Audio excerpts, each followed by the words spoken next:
Welcome to my channel Wondersome. Hello guys. আসলে মই আজি আপোনালোকক দেখুৱাবলৈ ওলাইছোঁ অসম চৰকাৰৰ বিদ্যুৎ বিভাগৰ বিদ্যুৎ পৰিবাহী তাৰত কেনেদৰে লাও কোমোৰা জিকা ফল বগাইছে এয়া আপোনালোকক দেখুৱাইছোঁ। এয়া অসম চৰকাৰৰ বিদ্যুৎ বিভাগৰ চৰম দায়িত্বহীনতা নেকি নে আন কিবা চাওকচোন কি দেখুৱাইছে এয়া কেনেদৰে ওলমি আছে কোমোৰা চাওক। সেয়াই নহয়, এই তাঁৰ দুডাল যি ঠাইডোখৰৰ ওপৰেৰে গৈছে চাওক, সেই ঠাইডোখৰ বাথৰুম, মানুহৰ গা ধোৱা ঘৰ, পায়খানা,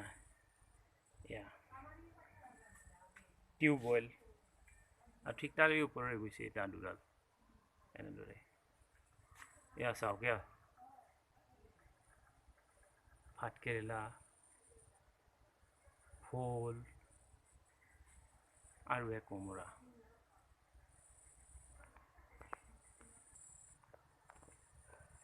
আপোনালোকক দেখুৱাবলৈ যত্ন কৰিছোঁ। চাওক, ঠিক ঘৰৰ চালৰ ওচৰতে 1 ফুটো নহ'ব এনেদৰে বিদ্যুতৰ তাঁৰ গৈছে। চাওক, কিমান বিপদজনক হ'ব পাৰে।